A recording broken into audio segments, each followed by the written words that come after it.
In a world marked by division, spiritual teachings offer a path to oneness and unity. By transcending differences and embracing shared humanity, spiritual solutions can foster healing and understanding.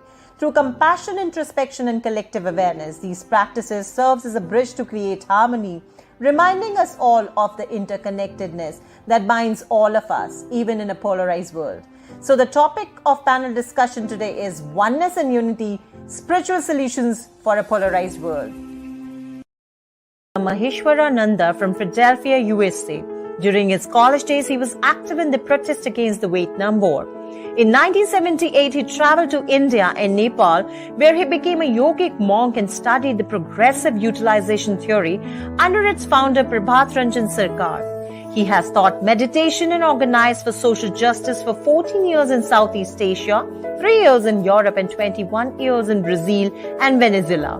He is the author of 6 books, including After Capitalism, Economic Democracy in Action, and Cooperative Games for the Cooperative World, Facilitating Trust, Communication, and Spiritual Connection. He is the co-author of the Tools to Change the World. He has given hundreds of seminars and workshops around the world at international conferences, colleges, high schools, cooperatives, yoga centers, and prisons about social activism and spiritual transformation. He speaks Portuguese, Spanish, and English as well. It's my privilege to introduce and invite Ms. Uma Rao. She's a highly accomplished strategic HR leader with over 3 decades of experience spanning diverse industries such as pharmaceuticals, automotive, IT, petroleum, and manufacturing. Currently serving as the Chief Human Resource Officer at Checkmate Pharma Ventures, she derives HR strategies, policies, and practices that are perfectly aligned with the company's vision and value. Uma's vast experience lies in talent management, change management, and overseeing mission-critical projects. Her strategic insights have significantly enhanced organizational health and talent development in leading multinational and Indian corporations.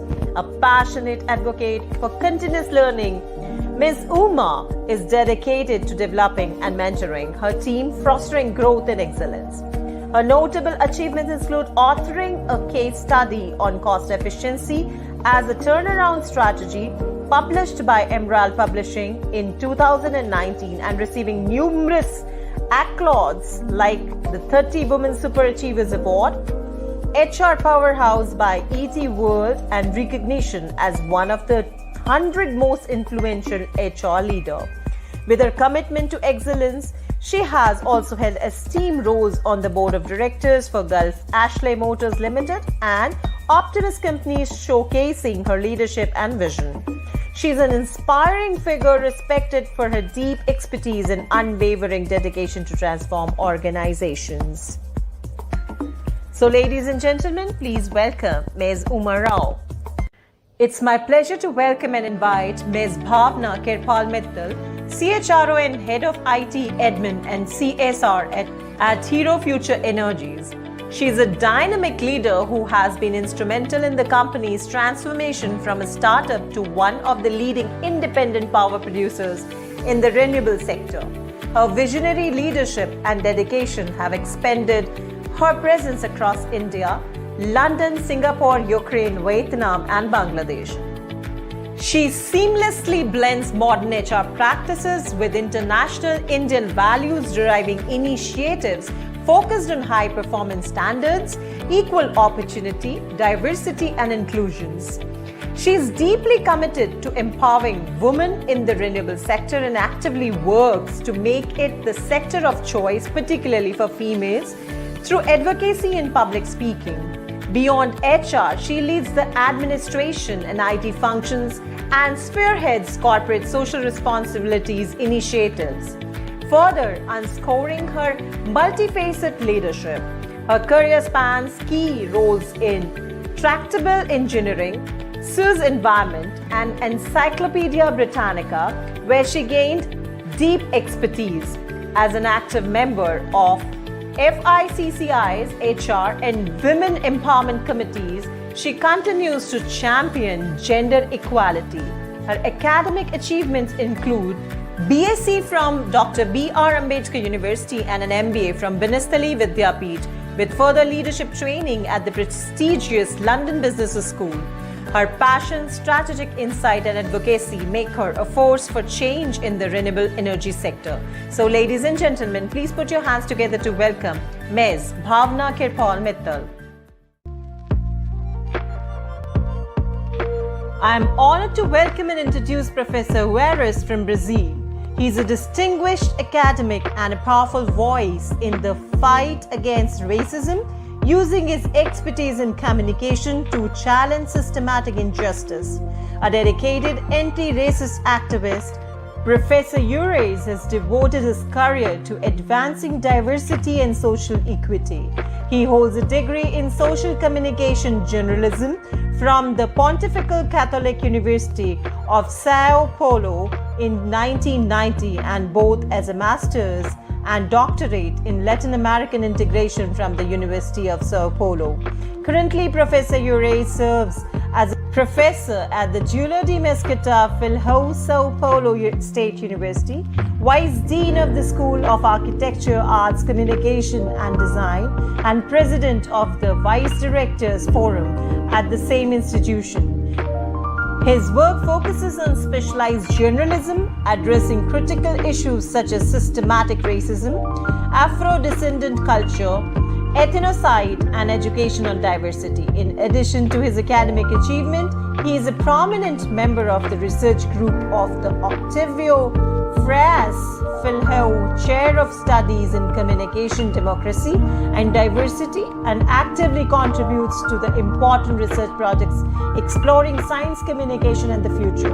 His passion for education and social justice makes him a respected leader guiding the next generation towards a more inclusive future. So, ladies and gentlemen, please put your hands together to welcome Professor Juárez from Brazil. Today's panel discussion will be moderated by Dr. Vikrant Singh Tobar, convener United Consciousness. Dr. Tobar is an acknowledged trainer, academician, scholar, writer, and a management consultant. He's a freelance trainer and served the cabinet ministers of state, MLAs, police officers, and tycoons of the business world.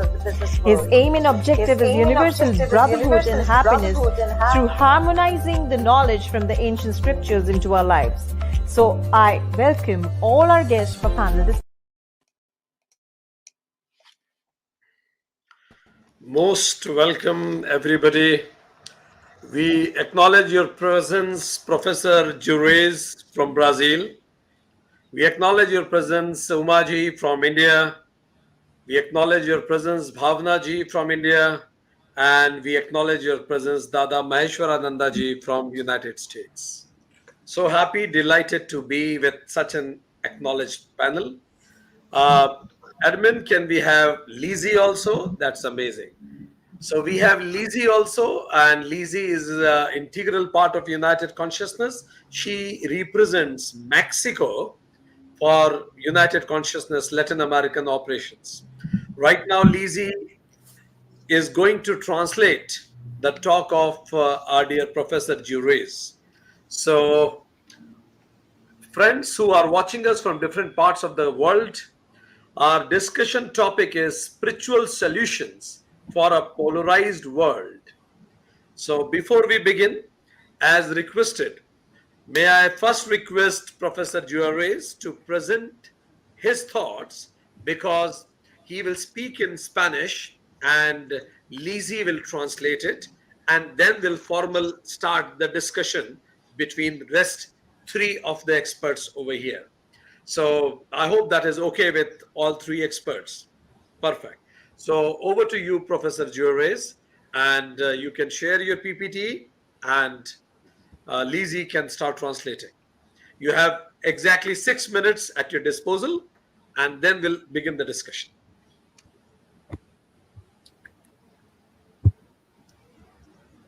Bem, bom dia para todos. Eu estou aqui no Brasil e ainda estamos na parte da manhã.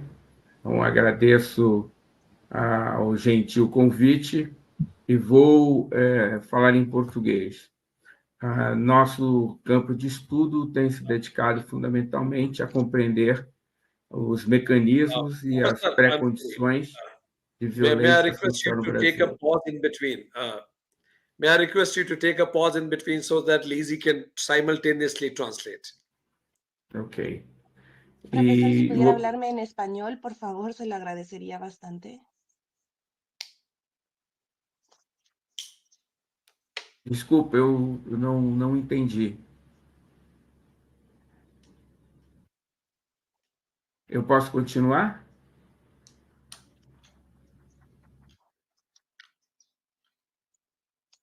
Yes, this looks good.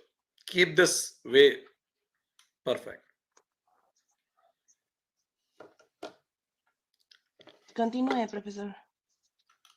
Ok, obrigado. Nós temos trabalhado muito com uma ideia original, que foi apresentado pelo professor Milton Santos, um importante geógrafo brasileiro, que ensinou-nos no início desse século que, dada a complexidade da realidade política social, nós temos que compreender que a globalização se dava em 3 fases, numa única globalização, com aspectos de perversidade, com aspectos de fabulação e com possibilidades que se apresentam para os grupos sociais. Então, essas são as categorias que nós temos nos debruçados para entender a realidade política social brasileira. A perversidade, compreendendo as pré-condições que construíram esse país, de modo geral, a América Latina, e de modo global, todos os países colonizados, a fabulação de tentar construir uma realidade a I'm partir de sorry uma to história stop you in única. between. Lizzie, is it okay if he's speaking continuously or you want to break in between? Okay. Break in between, please, because this is Portuguese, no Spanish, and that is a little more difficult for me. Okay, Yes, okay, okay. I will try my best. Okay. Professor, could you take small pauses when you are speaking so that she can translate simultaneously? Ok. 3 Nosotros, globalizações em uma. we have been Basing and Mr. Milton Santos, who work in Latin America for studying politics and social studies in Latin America and checking what is going on with people and why society is having troubles.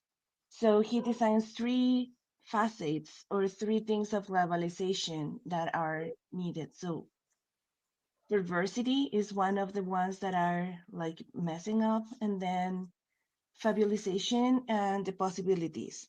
He says that it's not only in Latin American but also global. All societies are going through these 3 things, not only Latin America, because we are all one society.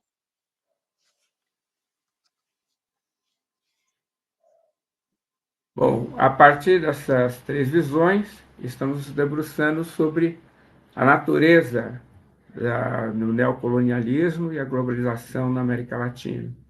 Estamos trabalhando com Frantz Fanon, em especial para entender o grau de perversidade que se tem aplicado sobre a América Latina, a partir da perspectiva da negação da humanidade das populações locais.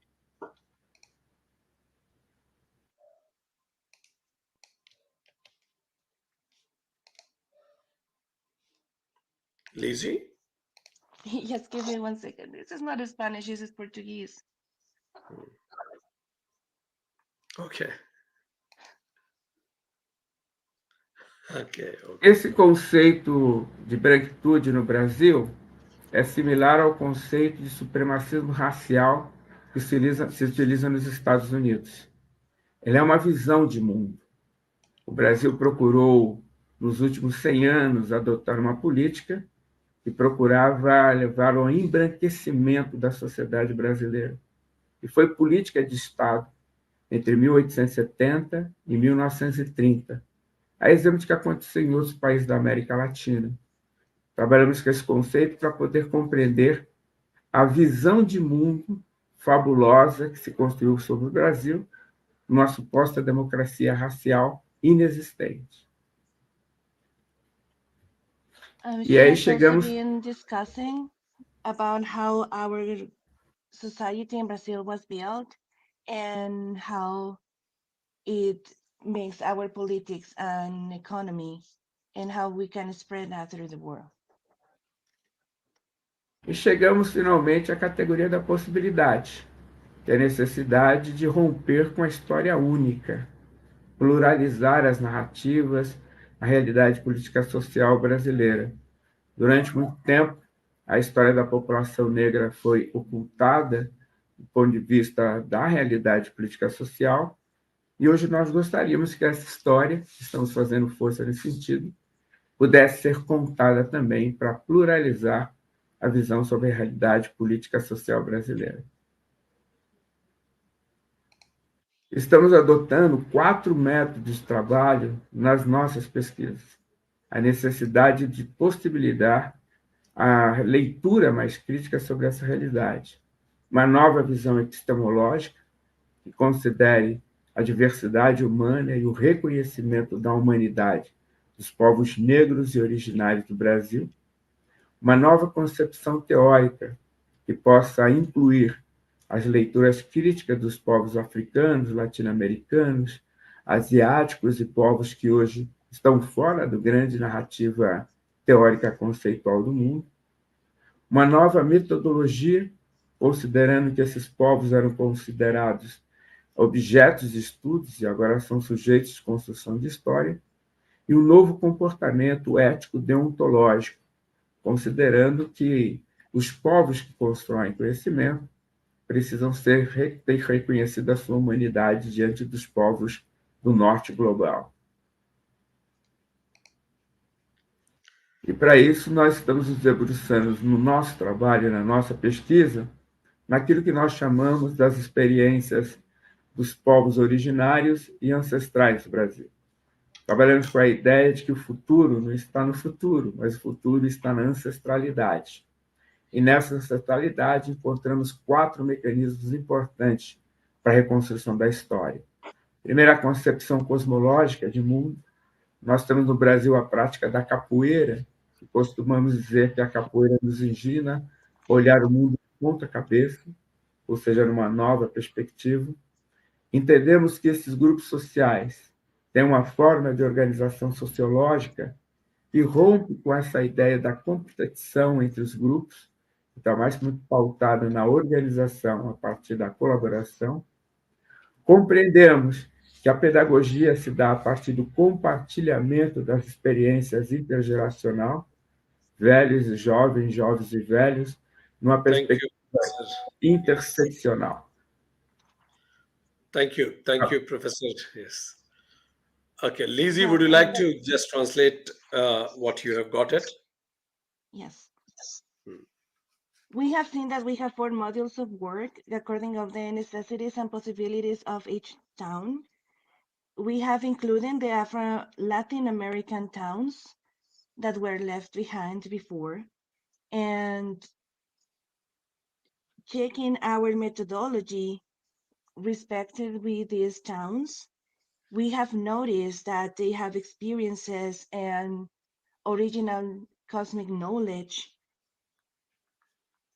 that it constitutes a chronological, like the chronologic of the world, and we have understood through their perspective that the organization and sociological work, they work about or regarding cooperation. So we have tried to adapt those methods of these towns with this cosmological antique knowledge in order to implement in our methods and experience of teaching. Thank you. Perfect. Thank you, Lizzie. And now let's begin our conversation after receiving the inputs from Professor Juárez. Dear friends, what we are discussing is how this spiritual solution, oneness and unity, the spiritual solutions for the polarized world we are living in. All religion, all philosophy teaches oneness. Then why do we find so much divisions on various aspects? Dada Maheshvarananda ji. When we are taught oneness, why do we live divisions? Namaskar. Thank you very much. And may I request all the guests to be brief in their answers so that we can have multiple rounds of discussions. I liked very much the words of Professor Juárez Javier. I believe that the history of humanity is one that began with tribalism and then went into colonialism.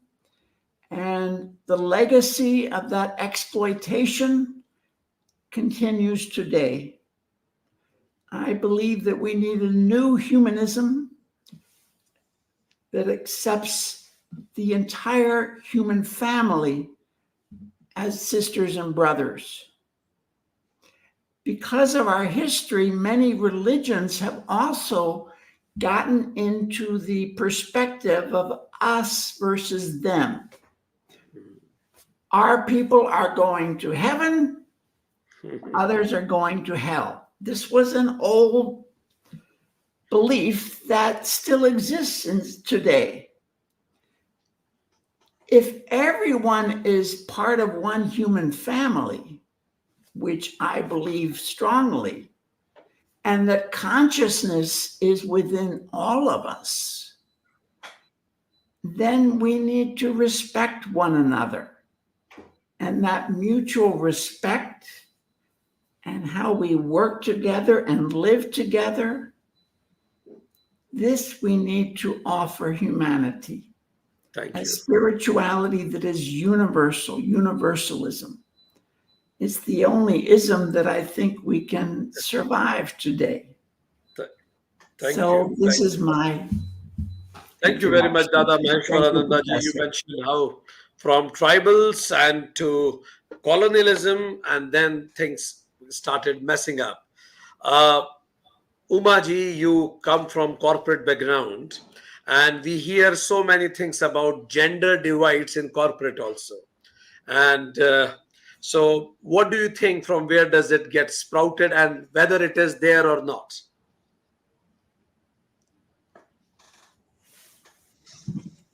You are muted. Thank you, Vikranji. Namaste to everyone. I think, I completely agree with both the panelists in terms of how we have advanced. And given this background, gender has been one of the, constituents that has been impacted big time, right? If we go back to ancient Indian tradition, gender has never been an issue.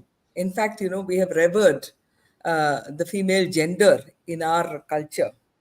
But somewhere in the struggle for power and the whole, if I may say, a Western concept of leadership being masculine in many ways, I think, those traits have been pushed to the fore as the traits for success.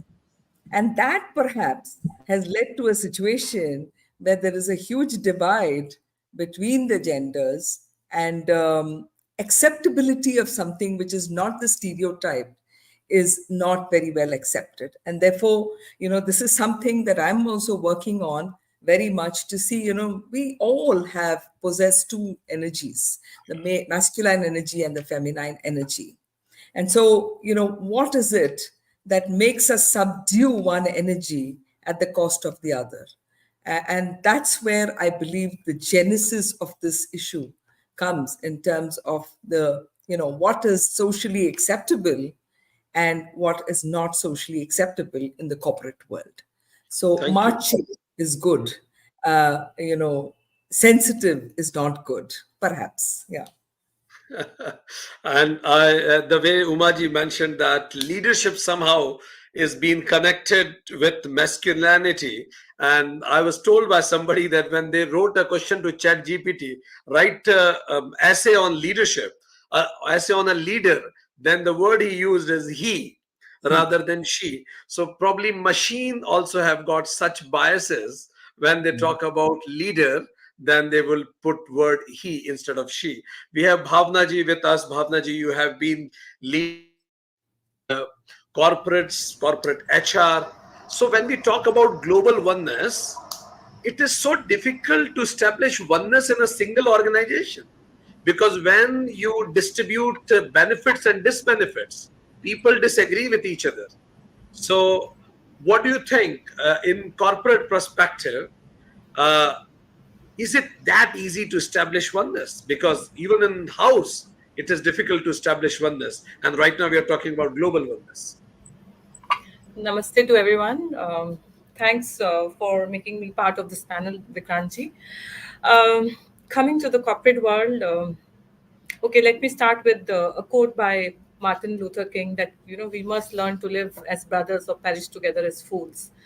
Unfortunately, the way Professor was stating that, and Markandesh, yes, that humanity actually has moved, has evolved. We call that we are evolved human beings, but somewhere our aspirations are coming in the way of adopting oneness.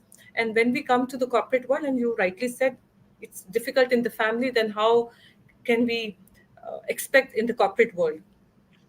In the corporate setting, there are people coming from all walks of life, all religions, and different geographies. They have certain expectations, and everyone will have a different way of pleasing themselves. Or what I was hearing in the last session, that if you are contented, then you will not have a feeling of competition. But the contentness definition is different for different individuals, and I'm not saying male female, but even in the same gender there will be a difference. So what appeals to someone may not appeal to the others. So as HR or as corporates, when we're designing policies, and I'm sure Umaji will agree with me, we look at the average portfolio of people, that what will be acceptable to them at large, and then we design benefit programs. But yes, some people will view them as demerits for them, because they don't appeal with, they don't uh, they can't see them adhering to these. So it is difficult, and I call it's a constant journey. Maybe someday we will achieve our goal, but till that we will continue to walk on the path and communicate to people, continue designing training programs, awareness workshops on oneness, inclusiveness. So I'm sure one day we'll achieve that. Thank you. Thank you. Very hopeful. And Bhavna ji mentioned that as people differ in their aspirations, their personality, the way they look at the reality, and that's why there is a difference. So, Dada Maheshwarananda ji, since time immemorial, we have been talking about unity. We have been talking about oneness. Even science has now proven that there is a theory of common descent, and there are a lot many things there. Martin Luther King said you can't create a class 1 society with class 2 citizens in it. But so is it a mirage, that oneness, unity? Is it a mirage? No day will come when it will be achieved. Please unmute and speak. Not at all, brother. As Sister Uma said, the problem of the suppression of women is historical, certainly in recent times, but many religions still teach that in some mysterious way, without any evidence whatsoever, in some mysterious way, men are spiritually superior to women. They don't offer any evidence of this fact. They just say this is written in the scriptures. This is dogma. This is when a limit is created that one cannot go beyond, one cannot question these assumptions. It's very important that we can meditate on love. My spiritual master, Prabhat Ranjan Sarkar, was asked, how do you know if your meditation is progressing or not? How can we measure the progress of our meditation? His answer was simple, actually. He said, when the circle of our love expands to include more and more people, our compassion, our empathy, our love increases, that is a sign that our meditation is working.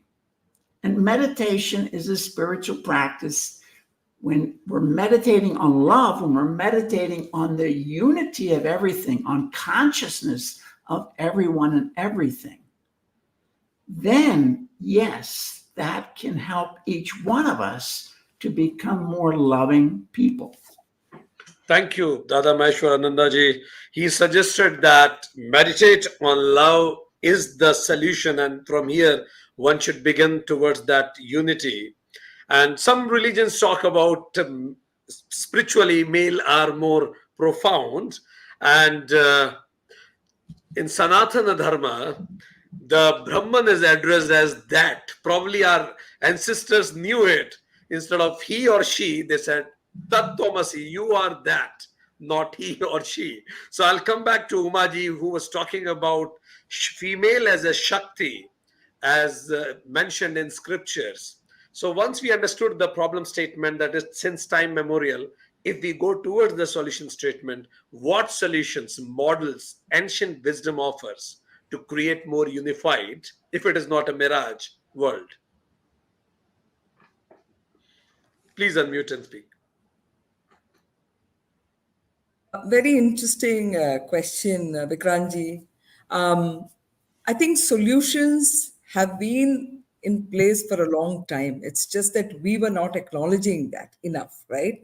If I look at the concept of Ardhanarishwar in Hinduism, when Shiva was asked to produce an offspring, he said, I need to convert, I have 50% of me as a female, right? I mean, that's the point of inclusion that he talked about. He said, now I'm complete with 50% being from the other gender, okay? And this is like in our Puranas. So what references do we need more? And what models do we need more? When somebody says that this inclusion is what makes me complete. And I think that's the most powerful concept according to my understanding of the scriptures in India. And so I think the point that I'm trying to make here is inclusion is not a matter of choice anymore. It's an imperative. If you don't, you're doomed. And even if I were to look at a country like India, 49% are women. And inclusion of women at work in corporate or even the non-organized sector is about 3%. That's crazy. I mean, which country can afford to have such a big population out of work and still hope to achieve that $1 trillion economy that we're talking about? So I think inclusion is one. Number two is there's a need, and this is happening in certain organizations for sure, to create, a more diverse workforce with intention. Okay, so there's something called a quota or a requirement of a percentage, but I think this is coming more out of choice and economic imperative than just having something there. I am aware of organizations where clients have come and asked, how come there is no woman in your team? You're producing something, a product, which could be used by women or anybody else, but I'm saying you don't have any women there. How can you do that? This is a very positive pushback because it's creating a whole paradigm where you will be questioned for not including people who are legitimately part of the society. So I think two things: inclusion, not by choice, but as an economic imperative. Number two is a very nice pushback coming from the consumer and other industries to say that, if you don't have them, how can you design women's wear without any women being involved in it? How do you know a woman's body, for example, to be able to design? So I think these are things that are pushing, organizations to start thinking as economic imperative to be more important than something to go with the stereotype. Perfect. Thank you very much, Umaji. You mentioned complete conscious inclusion, and second is intentional diverse workforce. Bhawna ji, when diverse workforce comes, diverse point of views comes. When two people talk, actually two people don't talk. 6 people are talking. Behind me, my parents. Behind you, your parents. Your upbringing, my upbringing. Your culture, my culture. When we talk about oneness, how can we see one thing together?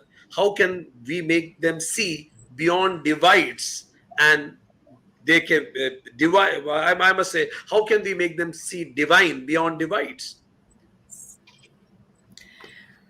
Yes. So I will say that, you know, practicing empathy, number one principle. Second one, active listening. And why I say so, in our company, we often use the phrase that people don't listen, they just pause to reload. So understanding other person's perspective, and you rightly said everyone comes with a background, and that background uh, is has a lot to do with what I speak, right? Because my personality, my grooming has happened in a setting which is different from others. So active listening is very, very important. In my view, third being practicing meditation and mindfulness workshops, because there then you learn to understand, you learn to be in peace, you learn to shun your egos, and you learn to understand other person's perspective, step into their shoes, and uh, acknowledge what they are saying. I will say that, gratitude sessions, that's the most important. We have forgotten what gratitude is all about. A simple thanks puts up, or I'll say banishes a lot of differences, but it's the tiniest thing, but we do not acknowledge it. Most important is that, I think when people are involved in community building projects, maybe poverty, maybe enhancing educational facilities to the poor, or working on providing basic amenities to the downtrodden, to the unprivileged. I think then the process of understanding each other and that compassion and care for the other person comes up, and that creates harmony, and of course a sense of gratitude for the others. And when you see things happening on the ground level by different, by people of by diverse people with different thoughts, then you start appreciating. So I think we need to create an ecosystem where all this is possible. Mm. And if I talk in organizational context, then yes, I think we need to, as we move ahead with so much of tension, with so much of pace to progress ahead, I think we're leaving all these behind. We're just flawed by the techno savvy world that we are in. Every time we have mobile, we are connected, but actually we're not connected. So I Thank think you. we need Thank to you. circle back and think all this. Perfect.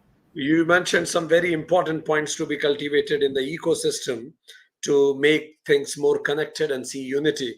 Dada Maheshwarananda ji, you mentioned that the sphere of love should expand and it should include everybody. Would you like to mention two short tools from ancient wisdom, which I and my audience can start doing today onwards to make world more unified?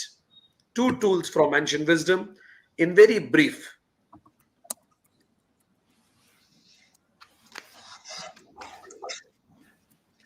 I would like to mention first, thank you, brother. I'd like to mention first the idea of cosmic inheritance.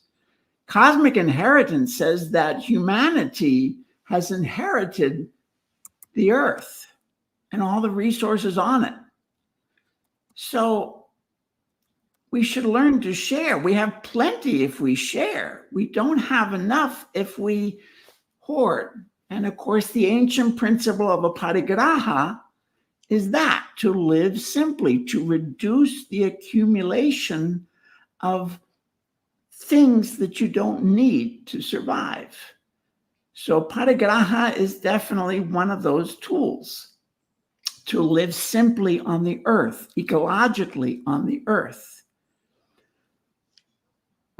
Another principle, another tool is meditation on the divine, to see oneness in everyone and everything. When we see everyone as our sisters and brothers, we have to treat them differently. That love is so important. Thank And you. I think the more we can learn to love one another, the more we can feel that love in our lives, we make the world a better place. I think very profound what you mentioned is minimalism should be adopted, because when you talk about colonization, it started because of greed. And when you expand your greed, then you take rights of another people also. Umaji, you mentioned about intentionally creating a diverse workforce and concept of more inclusivity. Any other model comes from ancient wisdom, comes to your mind, any other tool for the audience who are listening to us, what I as an individual or an organization should do today onwards to make world more united? Certainly, and I draw from our own ancient wisdom in India. Seva is something that has been talked about throughout in all the scriptures, right? Seva is translated means service, and I think today corporates, thankfully, because of the various frameworks that have come of environment, social governance, whatever you may call it, I think I'm glad that these frameworks have come and forcing the companies to look at it. And I don't mind that, because everything doesn't begin voluntarily to begin with. Let's use these frameworks. These frameworks talk about organizations' responsibility towards people around them, the communities around them, right? And therefore, whether it's a corporate social responsibility budgets that companies have to put in, or the ESG framework, I think this is fabulous, because it's now pushing organizations to look beyond themselves, right? Vasudhaiva Kutumbakam is what we talk about, right? The whole world is one united entity. And so how do you do it if you can't prosper at the cost of somebody else? So I think programs like corporate social responsibility, volunteering, joy of giving, etc., actually help us to drive these kind of positive emotions in people, to say that, I'm happy, but I want others to be happy around me. I have something, but I want others to have as well. I am benefiting from you, and therefore it's my responsibility to return something back to you. And I think this is what is driving a lot of corporates in the positive direction. And I'm, again, at the cost of repetition, thankful that these frameworks have been brought in by the various institutions and the government, because what is left by choice, sometimes you always end up making the other way. Yeah, the choice the other way, which is Yes, not always. as they say, Yeah. fake it till you make it. So, okay. Absolutely. At least, And just to add one little point, I think various religions talk about giving. In some religions it's mandated, in some religions it's not. But I think at the end of the day, Indian ethos has been about sustainability. We use a piece of cloth in various ways till it deteriorates. I mean, that's absolutely the way we need to live. If your big piece of cloth is gone, you convert it into a bag, then you convert it into a towel, you convert it into a hand napkin or whatever, till you actually have nothing left of it. And I think we have to get back to that. We have all the examples here to do that. And my earnest request to everyone around me, wherever I go, is let's practice this. Thank you. so nice. That's really amazing. And as you rightly said, Dada Maheshvarananda also mentioned about minimalism. Tena taktena bhunjita. You should be mindful of what you are consuming, because it has a cost. It has a cost to be paid by the planet itself. Bhavna ji, the tips that you would like to... Me perdoe fazer uma rápida observação.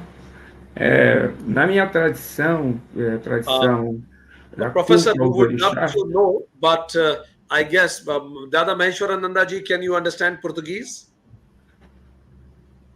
Yes. So, Professor, he will translate it for you. And but I will request you, because we are at the final stages of the conversation, be very brief in your sentence so that he can translate, and then we can continue. Go ahead, Professor. Ok. Na minha tradição de culto ao orixá, o divino se expressa na ação humana. E a ação humana é concreta. Por exemplo, a questão do amor. Não como sentimento, mas como ato. Ato de solidariedade, ato de companheirismo e ato de compartilhamento da necessidade de superar as desigualdades sociais. Yes. Dada Maheshwarananda ji, can you? Yes, the professor is saying that love is not a sentiment, it's an action. So when we act in solidarity with other people, when we act in synergy with other people, when we act to build community with other people, these are the expressions that are needed. Perfect. Thank you very much, Professor, for adding. Bhavna ji, the question with you. In brief, in next maybe 1 minute maximum, please tell us 3 things or 2 things that we as an individual or as an organization should start doing, which may be inspired from ancient wisdom or some traditions to make this world more unified. Okay, so first thing I'll say is modeling compassion and inclusivity. We've already spoken about being inclusive, but being compassionate, exemplify compassion, and champion inclusivity. That is my first take. Uh, Second is educational initiatives by teaching common values, by promoting cultural, religious beliefs, and understanding that all religions teach one thing. The more you educate yourself and others, the more you understand that there are no difference. We just say, A religion, B religion, or A spiritual sect or B. And thirdly, I'll say that participate in global issues or societal issues rather than your own. Come together as a diverse group and work on things where the world needs it. There are a lot of people who needs a lot of interventions, be on poverty, on hunger, on education, on even basic amenities of food, water, or shelter. So I must say that if we indulge ourselves in more than us for them, so that we, and as Umaji said, Vasudev Kutumbakam, yes, we are all one family, but then we forget that someone is sleeping in empty stomach and we're all feeding ourselves. So approach to be lead a minimalistic life and focus on larger issues, global Thank you. issue, rather than focusing on Thank myself, you. me, myself. Thank you very much. So, dear friends who are watching us from different parts of the world, different continents, we had a wonderful discussion on how spirituality can contribute in developing a more unified world. As once Raman Maharshi was asked, how should I behave with others? Raman Maharshi replied, there are no others. And that's why probably in India we do not have Ministry of Foreign Affairs, we have Ministry of External Affairs, because nobody is a foreigner. So the discussion started with Juárez, Professor Juárez, mentioning about the effects of colonization that led to this divisive world. He also mentioned the importance of gaining cosmic knowledge and cooperation. He also gave one important message to all of us, that love is a verb, it is not noun, it has to be acted upon. So adding to that, Dada Maheshwarananda also said that after tribal community, then we have colonization, and from then things started deteriorating from me versus them, heaven versus hell. But the moment you realize that we all are, we sprout from the same consciousness, then we respect. But there are certain areas where even male and female spiritual quotient are being compared, and then we understand in ancient scriptures Brahman is addressed as that, not male or female. And Baba Dada Maheshwarananda said you should start with meditating on love. If your sphere of love is expanding, and in your definition of me, everybody is included, all beings are included, it means you are spiritually progressing. Second, he said, know that this planet we got as a cosmic inheritance, and we have enough for everybody's need, but not a single person's greed. A parigraha, do minimalistic living in this consumerization world where everybody wants to promote the needs. We need to understand, we need to know how to refuse. Ten takten bunjata. Do it with mindfulness and meditate on divine oneness, because whatever you focus on, you achieve it. Whatever you focus on, you get it. Umaji mentioned that gender divides are superficial, they are cosmetic in nature rather than actual authentic in nature, because authentic concept is Shiva and Shakti, Ardhanarishwar. They make each other complete, and feminine and masculine forces make things happen. But unfortunately, in times to come, leadership itself is defined as more masculine in nature. Maybe during historically, this is how it has been defined, but the time has come that corporates and organizations should be more inclusive in nature. Second, this intentional diverse workforce should be there. The more kind of different people you meet, the better you do. Do seva. It is the best way to achieve oneness. And CSR may have been initially legal, but soon it will be emotional also, because what you fake it till you make it. We should have initiative for joy of giving, voluntary or volunteering. Being religious is also a very profound thing. Like many scriptures talk about, in Sanatana talk about 5 rinas that we are born with and we need to repay it. And then she said, last word she used is very profound: practice it. It is great to know it, but it is must to live it. It is more important living Gita than loving Gita only. Bhawna ji said that either you prosper together as wisdom, people of wisdom, or perish together as fool, as Martin Luther King said. Aspirations, people, personality, everything is different. But when we start listening to each other patiently, peace talks fail because everybody is interested in talking, not listening. So listen carefully. And then she said, meditation, mindfulness of our behavior, gratitude of whatever is given is enough for me. Say thanks and sorry. These are small words, but make big differences. And then she said, compassion, care should be taught. And the best way of teaching, she said, is model it. Classical conditioning theory says we learned seeing our parents model all these things, and seniors should model it. And then she also said that educational institution should focus on oneness studies, and global issues should become a matter of discussion. It will make us expand our sphere of love, and we should celebrate diversity. And she said also that we also need to live these things.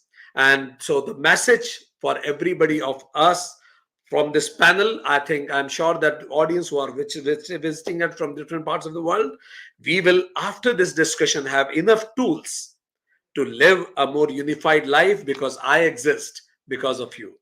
Namaste. Thank you very much, Umaji, Dada Maheshwarananda ji, Professor Juárez. Thank you, Bhawna ji. Thank you very much, everybody. Thank you so Thank much. you, Brother Vikrant.